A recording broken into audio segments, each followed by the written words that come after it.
Imagine stepping through a portal nearly 4 centuries ago to a world where Boston was not yet a city, but a wild peninsula of only 789 acres, home to just 1,000 souls who dared to build a New England upon these rocky shores. This is Boston in 1635, 5 years after John Winthrop declared this place would become a city upon a hill. But the reality of survival in the wilderness would test their faith, their courage, and their very humanity. Today we journey back to witness how our nation's cradle was forged, not in the grand marble halls we know today, but in mud, timber, and the unshakable conviction that God's providence guided their every step. In 1635, Boston exists on what the native Massachusetts people called Shawmut, a peninsula so narrow that at high tide, it truly becomes an island. The 3 hills that define this landscape would one day give this place its name, Trimontin. The highest peak, Beacon Hill, serves as the town's watchtower. Its beacon pole stands ready to warn of danger from French privateers or hostile natives. On Copp's Hill, a windmill grinds grain for the community's bread, while Fort Hill, well, that's where the settlement's more desperate souls might find themselves facing judgment. Our population stands at approximately 800 souls, almost entirely English Puritans who arrived during what historians call the Great Migration. These aren't the desperate poor seeking fortune, but middle-class families fleeing religious persecution, bringing with them skills, education, and an unshakable conviction about their divine mission. At their head stands Governor John Winthrop, whose dream of creating a city upon a hill has drawn these families from comfortable lives in England to the harsh reality of New England's Little Ice Age. Winters here bite deeper than anything they've known, but their faith burns brighter than the hearth fires that warm their timber-framed homes. Theocracy governs here. Religious law is civil law. The meeting house, our only formal church, serves as courtroom, town hall, and sanctuary. Every Sunday, the entire community gathers to hear God's word interpreted by men like Reverend John Cotton, whose sermons can last 3 hours and whose theological disputes have already begun to fracture this holy experience. Indeed, this very year, 1635, has seen one of our own banished for heresy.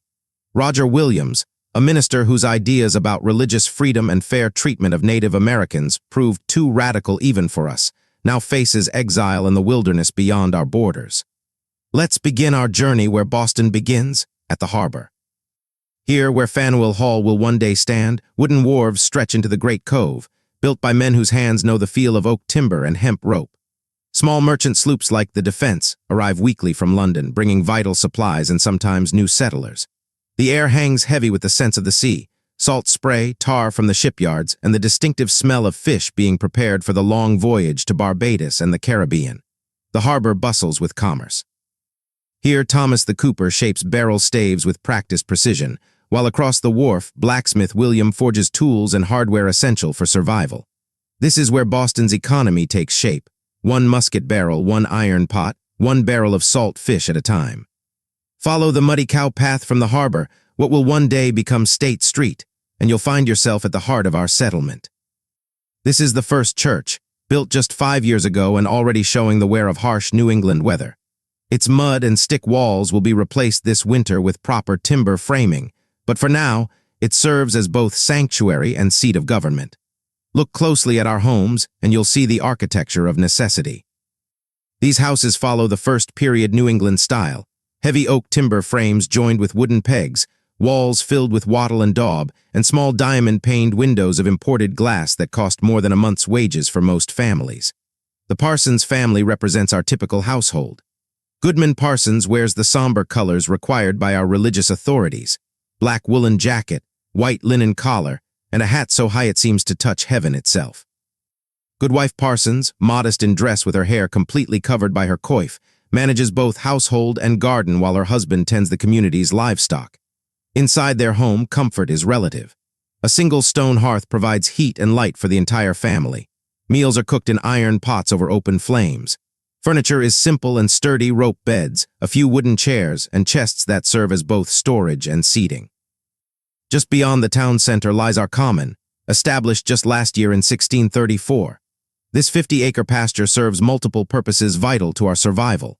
Here, our militia trains with matchlock muskets, preparing for threats that may never come but must always be ready to meet. Goodman Captain Johnson drills his men twice weekly, their boots stomping rhythmically across the grass as they practice formations that would make their English ancestors proud.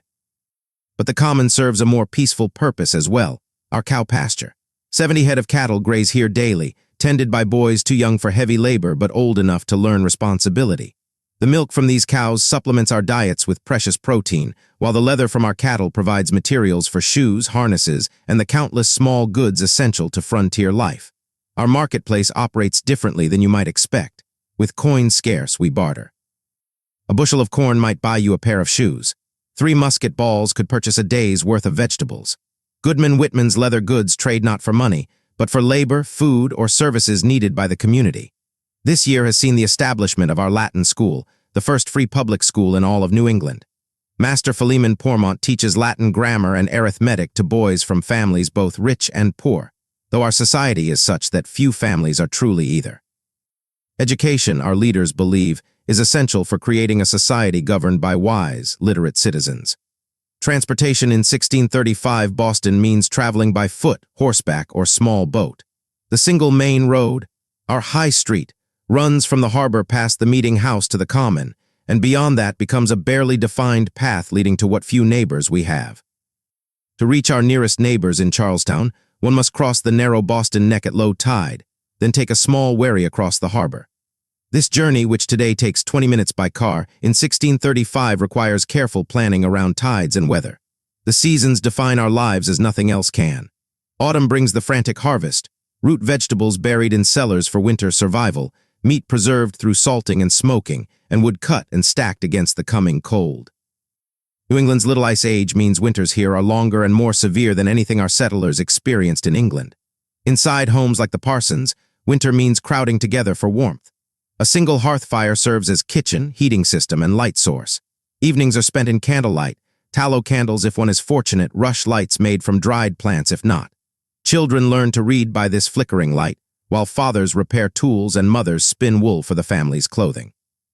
Social hierarchy in 1635 Boston is rigidly defined, yet strangely fluid for a frontier settlement.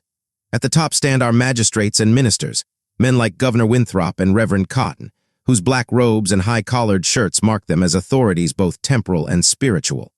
Below them, our goodmen and goodwives form the backbone of society, artisans, farmers, and tradespeople who own property and participate in town meetings.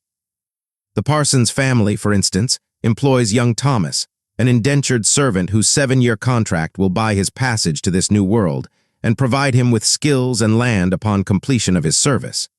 Yet on Sundays, at least, we are all equal before God. The meeting house fills with all ranks of society, magistrate and mechanic, master and servant, all listening to sermons that can last 3 hours and often address not just spiritual matters, but the political and social challenges facing our community. Town meetings serve as our democratic laboratory. Every male property owner has a voice in decisions affecting the community. How many cows may graze the common, whether to build new wharves, how to respond to the latest threat from hostile natives. This direct democracy, though limited to men of property, represents an experiment in self-governance that will influence generations to come. Our relationship with the native Massachusetts people, who called this place Shawmut long before we arrived, is complex and rapidly changing. The catastrophic smallpox epidemic of 1633 changed everything. This terrible disease, brought by European traders, swept through native villages like wildfire, killing an estimated 90% of the indigenous population in this region. Where Captain John Smith once counted hundreds of native inhabitants, by 1635, only scattered survivors remain. Those who survived maintain trade relationships with us. Beaver pelts, the finest in the world according to European markets, are exchanged for our metal tools, cloth, and firearms. But the psychological impact of disease and displacement creates an undercurrent of tension that every prudent settler recognizes. Walking through the abandoned villages that once thrived around our peninsula, one feels the weight of this demographic catastrophe. The native population that once managed these lands with sophisticated agricultural and fishing techniques has been reduced to scattered individuals seeking refuge among distant relatives. Our children play freely, but they play in a landscape that once belonged to others. This fact haunts some of our more thoughtful citizens, who wonder what our divine providence has truly cost those who were here before us. As we witness Boston in 1635, we stand at a pivotal moment. Within 50 years, the 3 hills that define this landscape will be leveled to provide landfill, expanding our peninsula by hundreds of acres. The winding paths we follow today will become the straight streets of a planned city. The beacon on Beacon Hill still burns bright, warning of dangers from the sea. But the greatest threats to this community are internal: religious dissent that splits congregations, political disagreements that divide magistrates, and the constant tension between the ideal of a city upon a hill and the harsh realities of frontier survival. Yet look at the Parsons family, parents teaching their children to read by candlelight, young minds absorbing not just the Bible but classical texts that will shape their understanding of governance and human rights. This humble home contains the seeds of American democracy. As the sun sets over Boston Harbor from this same Beacon Hill, casting long shadows across our tiny settlement, we witness not just a moment in time, but the birth of American civic life. These 800 souls in 1635 would grow to create a nation. Their children and grandchildren would throw off the rule of kings. Their ideas about democracy, education, and religious freedom would echo around the world. The beacon still burns on Beacon Hill, not just as a warning, but as a symbol of the light that these brave settlers believed they were bringing to a new world. Today, as we face our own challenges, we might remember that every great change begins with ordinary people who dare to believe that tomorrow can be different from today. This is Boston in 1635, a place where faith and courage forged the beginning of American civilization, one day at a time.